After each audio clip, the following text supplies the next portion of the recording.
पंचायती राज मंत्री गिरिराज सिंह जी इस वक्त हमारे साथ जुड़ चुके हैं। सीधे उनसे हम सवाल करेंगे क्योंकि हिंदुस्तान में हिंदू मुसलमान मंदिर मस्जिद को लेकर जिस तरह की राजनीति इस वक्त चल रही है उसने बहुत सारे सवालों को जन्म दिया है। गिरिराज जी, बहुत स्वागत है आपका आज तक पर। और मेरा सीधा सा पहला सवाल आपसे, राजस्थान में मंदिर टूटने पर इस वक्त बीजेपी कांग्रेस में सियासी टक्कर देखने को मिल रही है। आप लोग आरोप लगा रहे हैं कि जहांगीरपुरी का बदला अलवर में कांग्रेस पार्टी ले रही है। अगर वहां पर भी अतिक्रमण है जैसे जहांगीरपुरी में था और अतिक्रमण को ढाया गया, हटाया गया, तो फिर ये आरोप क्यों? गिरिराज जी, ये जो अलवर में घटना घटी है, मैं जानना चाहता हूं कांग्रेस के लोगों से, ये सैकड़ों साल पुराना मंदिर, इस पर क्या आप जानबूझ करके एक वर्ग मुसलमानों को खुश करने के लिए जहांगीरपुर अवैध कब्जा का मामला था और ये तो हिंदुओं के आस्था का केंद्र बिंदु है, और उस आस्था के केंद्र बिंदु को क्यों आपने ऐसा किया?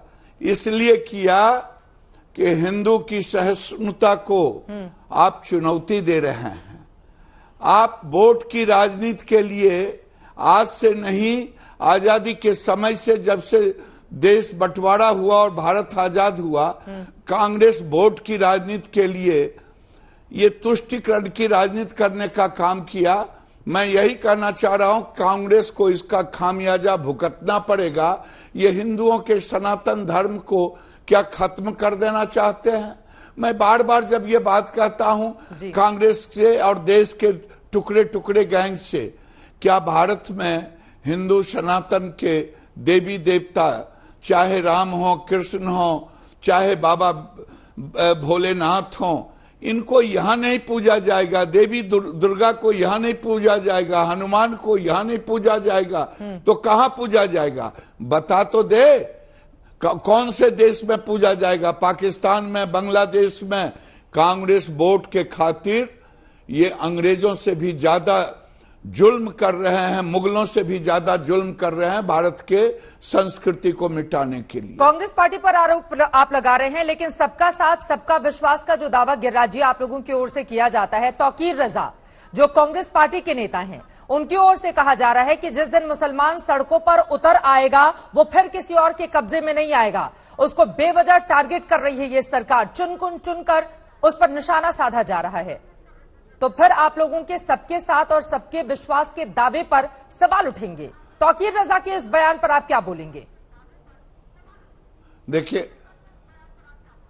देखिए, मैं ऐसे आतंकी बात बोलने वाले लोगों के ऊपर, ऐसे कट्टरवादी बात बोलने लोगों पर कोई प्रतिक्रिया नहीं देता। लेकिन ये जरूर मैं कहूंगा कि जिस ढंग से उन्होंने बातों को रखा है, खुलेआम वो धमकी देने का काम किया है। मेरा आग्रह होगा कि आज अगर जैसे अलवर में टूटा, मस्जिद का टूटा होता तो पॉलिटिकल टूरिज्म होता, और डराने का कोई काम ना करे। भारत कानून के सहारे चलता है और कानून पर भरोसा है।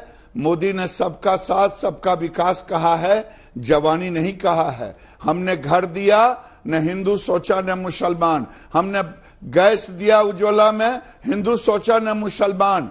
हमने जो भी काम किया, आयुष्मान भारत का कार्ड दिया, हमने नहीं सोचा कि हिंदू है कि मुसलमान। राशन दे रहे हैं, हमने नहीं सोचा कि हिंदू और मुसलमान। अगर कोई अवैध है तो कानून काम करेगा, लेकिन चेतावनी देने का काम कोई ना करे, भारत को धमकाने का काम हिंदुस्तान को ना करे। ये अगर पाकिस्तान से बैठ के स्क्रिप्ट कोई लिखता हो और भारत में कोई पढ़ता हो तो भूले नहीं, नरेंद्र मोदी न्याय की बात करते हैं। अन्याय की जब बात करते हैं तो भारत के संस्कार और संस्कृति को जानना पड़ेगा। इस देश में आताताई रावण भी आए तो राम भी खड़े हुए। अगर आताताई कंस आए तो कृष्ण खड़े हुए। आज कौरवों को भी दंड देने का काम कृष्ण ने किया, न्याय देने का आज मोदी, राम और कृष्ण की भूमिका में है। सबका साथ, सबका विकास, सबका विश्वास और न्याय की सरकार।